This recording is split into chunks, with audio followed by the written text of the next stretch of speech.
Yo yo yo, salut les turfeuses, salut les turfeurs, bienvenue pour un nouveau pronostic de Benoît Requin. Ok, place au pronostic du quintet du mercredi 19 octobre, direction Feur pour la 12e étape du Grand National du Trot attelé 2850 mètres, 14 partants en réunion, une course, une indice de confiance, 4 sur 5. Petit retour sur le quintet du mardi 18 octobre. Dans mon pronostic, je vous ai donné le tiercé. N'hésitez pas à mettre un pouce bleu si la vidéo vous a plu, vous aidez ainsi grandement la chaîne. Ok, c'est parti, on commence le pronostic et on commence avec le numéro 1, Day de Bellway. On écoute l'entraîneur Julien Chevreux. Day de Bellway a retrouvé la bonne carburation après un passage à vide cet été. La période de repos lui a fait le plus grand bien, il s'est très bien comporté à Vincennes après avoir supporté le poids de la course. Il courait de façon rapprochée ensuite à Cordemais et a manqué d'un peu de fraîcheur, sans quoi il aurait gagné. Le profil de Feur va lui convenir, il aura des allus derrière, il peut se placer. Eh bien, je pense aussi qu'il peut se placer. Moi, en tout cas, je l'ai gardé en bout de combinaison. Adlas Dercho Saber. On passe au numéro 2, Evita Perron. Et on écoute Martial Gauvin. Evita Perron n'a pas eu une bonne course dernièrement. Je n'ai pas été très inspiré dans les ordres donnés. Il ne faut pas trop la démarrer, sans quoi elle a plus de mal à finir ses courses. Elle tarde à retrouver le bon rythme. Elle souffre un peu du dos. Cette course est à côté de la maison. L'important est de tracer un parcours propre au moral. Bon, où est-ce qu'on va avec cette Evita Perron? En tout cas, moi je ne l'ai pas retenu dans mon pronostic. Mais bon, pourquoi pas pour les amateurs de champ réduit en cas de défaillance, quoi, hein. Si ça part, si le quintet part en total semoule, pourquoi pas, mais sinon dans un second choix. Ad numéro juge, à Maderchoch, Leini Lebredirov chez Champ Réduit. On passe au numéro 3, Canoise Dagon, et on écoute Yannick Alain Briand. Canoise Dagon est au mieux de sa forme. Aussi, on la défère des 4 pieds, ce qui est une première à la maison. Elle aura un peu de résine au postérieur, car elle a les pieds sensibles. Dernièrement, elle s'est retrouvée loin avec le manque de train. Revenir était impossible. Ici, elle va tenter de prendre une petite place. Ce numéro 3, c'est lui mon regret, c'est mon cheval de complément en cas de non partant, donc attention. Ad numéro 3 درتشوف البلاصة ديال non partant هو الأول فيهم عندكم. On passe au numéro 4, Guevara Dupont, et on écoute Yannick Henry. Guevara Dupont aligne les très bonnes performances et n'a été devancé que par les excellents Cebello Romain et Cache du Rib dernièrement à Toulouse.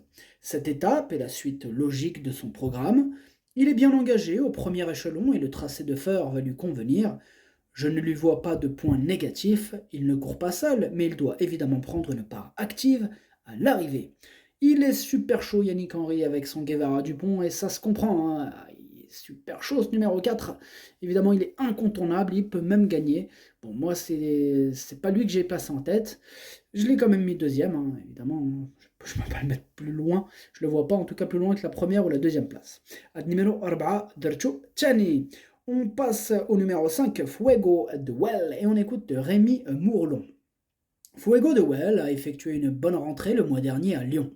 Gêné en partant, il avait bien suivi en retrait. Il vient de fournir une bonne fin de course récemment à Marseille. Il se présente de façon rapprochée, mais j'entraîne à 5 minutes de l'hippodrome et l'engagement est favorable. Face à une telle opposition, nos ambitions restent limitées. Ce numéro 5, moi je ne l'ai pas retenu dans mon pronostic, mais bon, pour les amateurs, hein, de champ réduit, de grosses cotes. Question de feeling. Numéro 5, Maderchoch, Leibra et Dero chez champ réduit. On passe au numéro 6. Le numéro 6. Et ben pour ce numéro 6, on n'aura pas les commentaires de l'entraîneur. L'entraîneur, en plus, c'est Junior Guelpa. Eh oui. Souvent, c'est souvent que Monsieur Guelpa ne veut rien dire, et ben, des fois, ces chevaux, ils arrivent à grosse cote. Donc attention, il est sur ma liste rouge, Junior Guelpa. Ce numéro 6, je ne l'ai pas retenu, mais il est quand même... bon, il est tout seul sur ma petite liste. Donc c'est plus une liste, il est tout seul, mais voilà. C'est quand même le chef de ma petite liste. Même s'il est tout seul, il est chef. Ouais. C'est le chef de ma petite liste des possibles casseurs de tickets repérés, donc attention. Ad numéro 7, on passe au numéro 7, Eddie Dupomereux, et on écoute Sylvain Roger. Eddie Dupomereux est actuellement au top, hein, comme l'atteste sa troisième place dans l'étape de Vire derrière Pharal Seven et Fakir de Mahé. Dans la foulée, il bénéficie d'un engagement sur mesure, la limite du recul.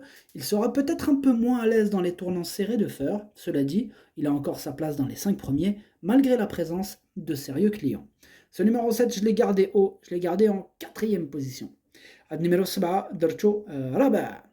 On passe au numéro 8, Épique Julerie, et on écoute Jean-Paul Gauvin. Épique Julerie a connu des problèmes de jambes qui ont nécessité un arrêt. Cela lui a fait du bien. Ces 2 courses de rentrée lui ont permis de monter en condition. Le matin, il se comporte très bien à l'entraînement. Dans l'immédiat, il est à la recherche de son meilleur niveau. Ici, j'ai l'ambition de le voir bien courir pour établir la suite de son programme. Moi, ce numéro 8, je l'ai écarté. Je ne l'ai pas mis du tout. Numéro 8, Madrchouch. On passe au numéro 9, Domingo Della, et on écoute Jean-Philippe Borodashko. Domingo Della a bien couru le mois dernier à Vincennes alors qu'il effectuait une petite rentrée. Le lot était bien composé, c'est encore le cas ce mercredi. Il est en forme et l'engagement reste correct. Il a désormais des gains et le choix des engagements est restreint. À l'issue d'un bon déroulement de course, il doit pouvoir terminer dans les 5 premiers. Eh bien, moi ce numéro 9, je l'ai gardé en bout de combinaison. numéro 10, on passe au numéro 10, Évariste Dubourg, et on écoute Jean-Marie Roubaud. Évariste Dubourg a eu un bon comportement dans une course rythmée pour son retour à Vincennes. Sa 5e place est satisfaisante, il revient à un bon niveau. Ici, il va garder ses fers, il rend la distance. Cette course n'est pas un objectif, il aura mieux à courir ensuite à Vincennes, puis à Cagnes. Il peut être au mieux 4e ou 5e. Alors, il nous dit que c'est pas un objectif, après, il nous dit qu'il peut arriver 4e ou 5e. Pour certains, 4e ou 5e, c'est un objectif. Enfin, bref. Ce numéro 10, moi, je l'ai pas retenu. Par contre, c'est quand même mon 2e cheval de complément en cas de non-partant sur sa classe. Hein. Il peut taper la 4-5e place, il a raison. Numéro 10, درتو في البلاصة ديال les non-partants, والثاني فيهم عندكو. On passe au numéro 11, Django du Bocage, et on écoute Stéphane Meunier. Django du Bocage est régulièrement ennuyé par des problèmes pulmonaires depuis le début de l'année. Il m'a complètement rassuré à Vire dernièrement. Il aurait pu être un peu plus près s'il n'avait été un peu malchanceux dans le dernier tournant. Certains leaders au général sont absents. On va essayer de marquer des points. Il a déjà bien fait sur la petite piste. Feur devrait lui convenir. Il peut se placer. Ce numéro 11, sachez que lui, c'est mon 8e. C'est lui le 8e de mon pronostic. Numéro 11, Wal Chamendiri. On passe au numéro 12, Faral 7, et on écoute Jean-Michel Bazir. Faral 7 est resté très bien depuis sa victoire à Vire. Je prends les courses comme elles viennent avec lui. Les engagements sont favorables dans le Grand National du Trot, donc on poursuit, mais je ne fais pas de plan sur la comète. Il revient à main gauche où il est un peu moins bien. La piste de Feur est toujours très bonne. Nicolas le connaît parfaitement. Guevara Dupont sera notre principal rival. Ce numéro 12, c'est mon préféré, je l'ai mis en tête de mon pronostic. Numéro 12, Walou Diélé. On passe au numéro 13, Echo de Champ-le-Cy. On écoute Éric Gilles Blot. Echo de Champ-le-Cy s'est racheté dans l'étape de Vire où il n'a pas bénéficié d'un déroulement de course très favorable. Il est resté au top et le tracé de Feur ne va pas le déranger. Il s'élance mieux en faisant la volte à gauche comme ce mercredi. Il retrouve encore de sérieux rivaux, mais sa place est dans les 5 premiers. Ce numéro 13, je l'ai gardé très haut, en 3e position. Numéro 13, Dercho Chalet. On passe au numéro 14, Fairplay Durzy. On écoute Jean-Michel Bazir. Fairplay Durzy a eu un très bon comportement à Vire, son partenaire l'a préservé, j'étais pleinement satisfait de son comportement, il est bien physiquement depuis, avec un déroulement limpide, il doit réaliser une bonne course, sa place est à l'arrivée. Ce numéro 14, je l'ai gardé en 5e position.